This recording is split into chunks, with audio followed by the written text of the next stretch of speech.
পৃথিবীতে টাকার মূল্যটা বেশি, মানুষের বেশি মূল্য নেই। যেমন আমার নেই। আমার আম্মু হালাস হয়ে গেছে গা, আমার আব্বু আরেক বিয়ে করে সংসার করে আমার পরিচয় দেয় না। আমি আমার ফুপির দ্বারে যাই, আমার ফুপির দ্বারে টেকা না দিলে আমার মারে অত্যাচার করে।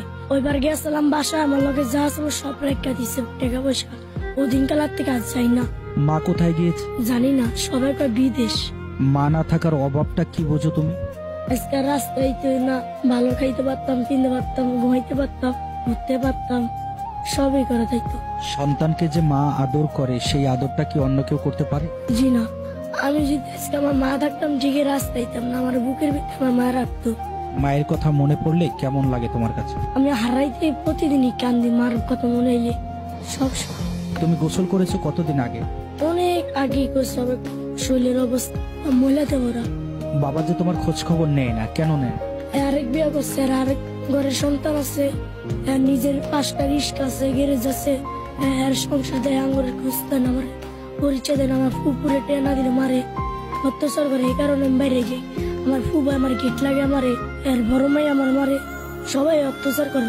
ছোট মেয়ে আমারে সবাই টেকা না দিলে খাওয়ান দিব না, পচা গলা ভাত খাবো। তোমার যদি ব্যবসার ব্যবস্থা করা হয় তুমি কি ব্যবসা করবো নেশা করো তো? না।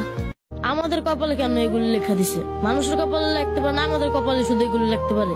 মারানো লেগেছে গা, বাপটা এরকম খারাপ মানের লোকের লিগা, বাবা বাপটাই খারাপ হইলো কিন্তু মাটা গেল কে লিগা? এই দুইটারই একটা প্রশ্ন দিতে পারলো। জীবনে কি একটা করলাম ভুল, মারেও পাই নাই, বাপেরও পাবো না, কিন্তু মা না পায়া কষ্ট কিছু করার না। আল্লাহ আমাকে কপালে এটি লেখা দিছে। জীবনে মা ডাকতে পারি না গা, স্বপ্নরে খালামুনি করে ডাকতে হয়েছে।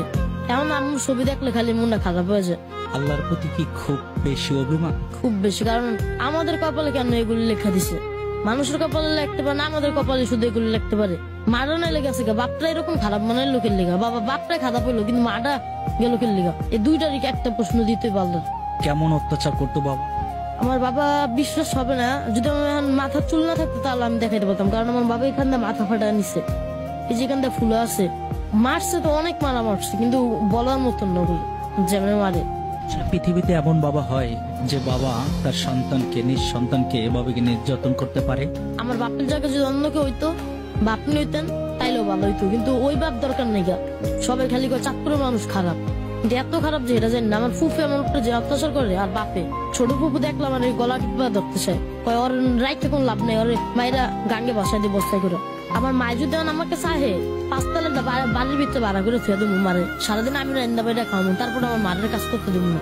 রাহাতের ছোট্ট জীবনে যে অভিমান, তার জীবনে যে প্রশ্ন, সেই প্রশ্ন উত্তর হয়তোবা আমি কেন কেউ দিতে পারবে না, কিন্তু রাহাতকে শুধু আমরা এতটুকু পারি, তাকে সান্ত্বনা দিতে পারি। কিন্তু তার যে মায়ের অভাব, তার মনের ভিতরে যে হাহাকার, সেই হাহাকার কিন্তু আসলে আমরা বা কেউ চাইলে সেটা পূরণ করতে পারবে না। তাই আমরা চাই আর কোনো রাহাতের জীবন যেন এই রাস্তায় না হয়, তাদের জন্য রাস্তাঘাটে বড় হতে না হয়।